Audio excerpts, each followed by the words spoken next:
Sway versus pivot. What's the difference? A lot of you are asking that question, and today I'm going to show you the big difference between swaying off the golf ball and having a proper pivot. I'm PGA teaching professional Todd Kolb, Director of Instruction for US Golf TV and the Sanford Power Golf Academy. And a lot of the videos that I do, some of you out there are saying, hey Todd, that looks like a sway. Well, I'm here to show you the difference between swaying and actually pivoting. So let's dive right into it, because if you can pivot correctly, it's going to improve your contact, you're going to hit the golf ball further, and you're definitely going to be more consistent. So let's dive right into this. So first thing we're going to do here is I'm going to show you the difference between the two, and then I'm going to give you a drill to do what you should be doing. All right, that's what we're going to talk about. So I've got my live view right here in front of me. And anytime I'm working on the pivot, okay, slide, sway, pivot, whatever you want to call it, I like to have my live view because it's really good. It's instant feedback. So I got it set up here, and you'll notice that when I've got in here, I got these two lines, one off my lead hip and one off my trail hip. And if you've watched any of my videos before, I really like working on the hips, the pivots, okay, because that's quite honestly where a lot of the secret lies. So we're set in here. All right, here we go. We got two red lines, lead hip, trail hip. Now, a sway or a slide is this. It's when you pivot and move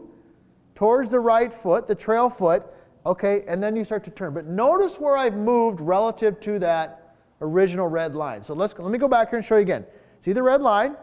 Okay. This is a sway or a slide, whatever you want to call it.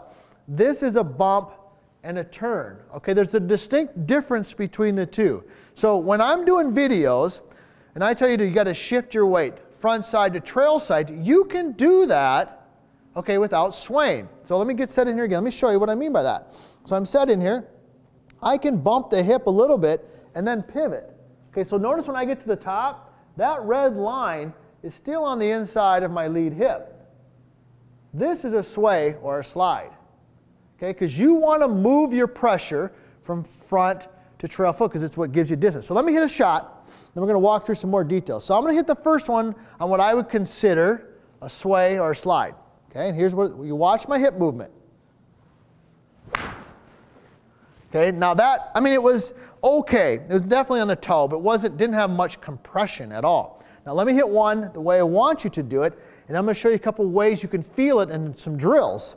Okay, so here we go, same setup. Got them off my hips there, here we go. I'm going to bump, and now I'm going to pivot.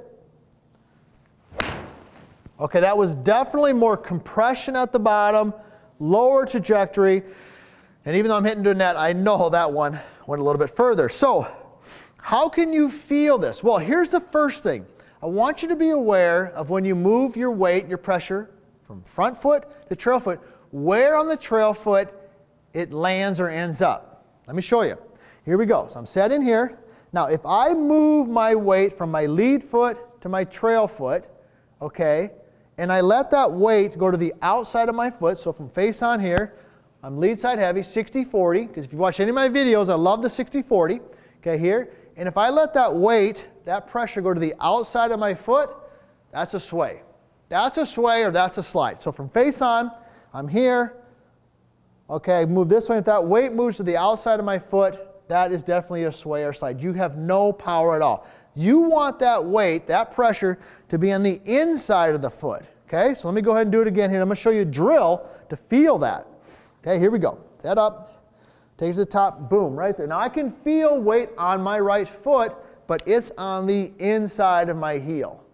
Okay, excuse me, inside of my foot, kind of towards my heel. And from that position, I can fire those hips forward, rotate and extend, and get a lot of distance. So that would be the feel. Now, what would be a drill you could do for that? Well, you could do a couple things. Number one, it's one of my favorites, okay, is trail side pivot. Now, if you haven't already, you should subscribe to our channel, because what I'm talking about next year right now, we've done a couple videos on this, so be sure to subscribe, ring the bell, and actually if you want some really unique content, check out our website at usgolftv.com. Now, here we go. Set in here. Here's what you're going to do. Here's your little drill.